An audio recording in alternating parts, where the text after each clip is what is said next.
Hi, I'm Eric Johnson here at the Owen Graduate School of Management at Vanderbilt. And I'm here today with Jeff Henderson. Jeff is the former CFO of Cardinal Health, now at the private equity firm Berkshire Partners. And well, it's just great to have you here today, Jeff. Thanks, Eric. It's always good to come back to Vanderbilt and visit you and the school and my daughter, who happens to go to undergrad here. So thanks for having me.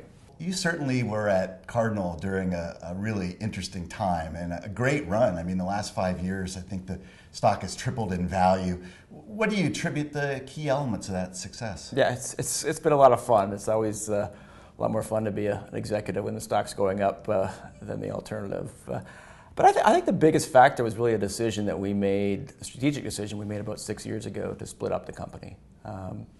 Just as background, Cardinal had grown very rapidly over a series of acquisitions and had become this very large global healthcare conglomerate. And at one point around the 2008-2009 period, we made a decision along with our board that probably the best thing to do for the company was to create value by splitting it up. So we made a decision to actually spin off a company that eventually became CareFusion into a separate entity. And since that time, you're right, the company's done well. I think that spin allowed us to focus on some of the core elements of the business, to focus on an investor base that was interested in what the remaining company had to offer in terms of capital structure and cash flow, and really invest in parts of the business that have driven outstanding performance for the past 5 years. Yeah, and I know along the way you were really instrumental in some of the China entrance and China business for Cardinal. What did that look like for you? What was that like? Yeah, that was probably one of the most fun things I did during my time at Cardinal. And I've actually been involved in doing business in China for over 20 years. I actually started during my days at General Motors, going over there when it was really very, very early on in the development of China. And I've seen a tremendous advancement in the country, something that never ceases to amaze me.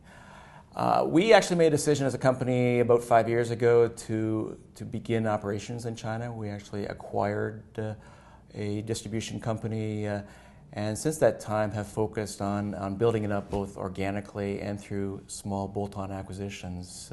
It's been a lot of fun. It's a country that's going through a tremendous amount of growth in its healthcare sector, and as Cardinal Health, we were able to participate in that. And the company's more than tripled in size over the past 5 years, and it's doing great.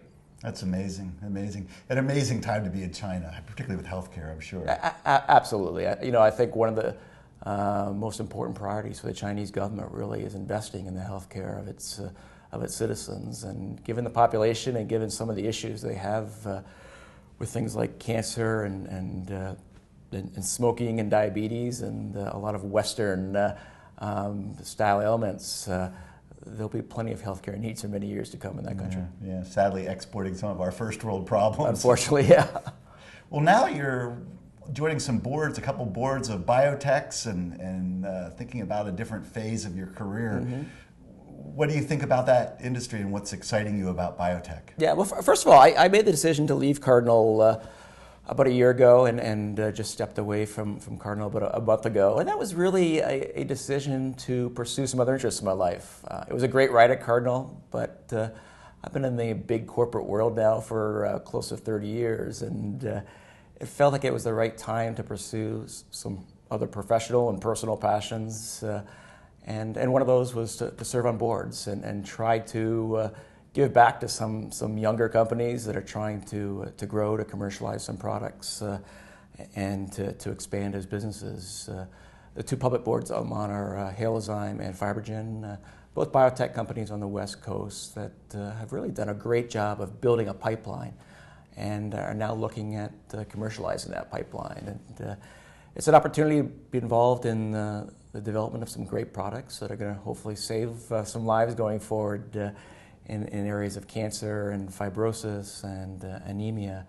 But it's really been interesting to see two smallish companies start to grow and really develop into full-fledged pharmaceutical companies going forward. So it's been a lot of fun.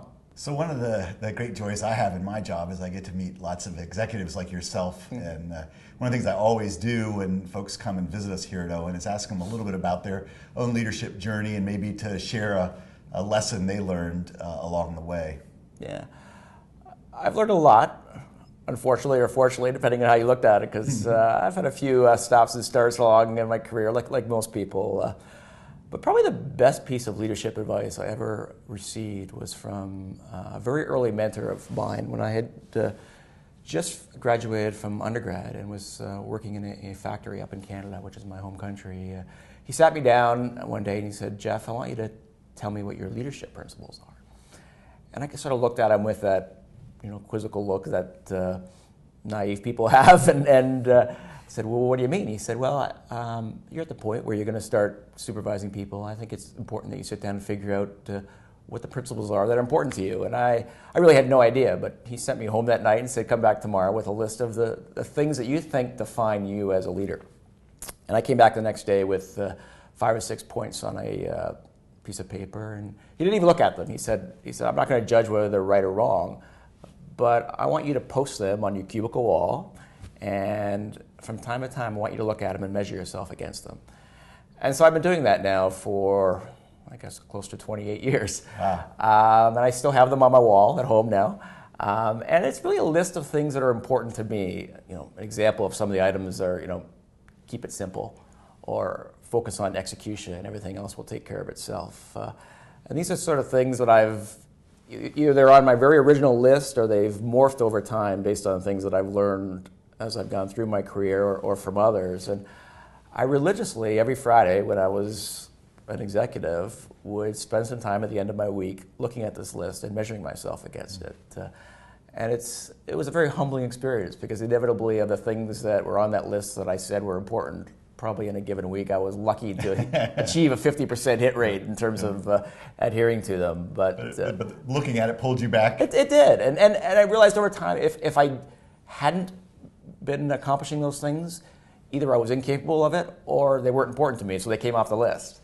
And ultimately, I ended up with a list of about 8 principles that I actually share with people now when I first start working with them, so they have a better idea of what makes me tick.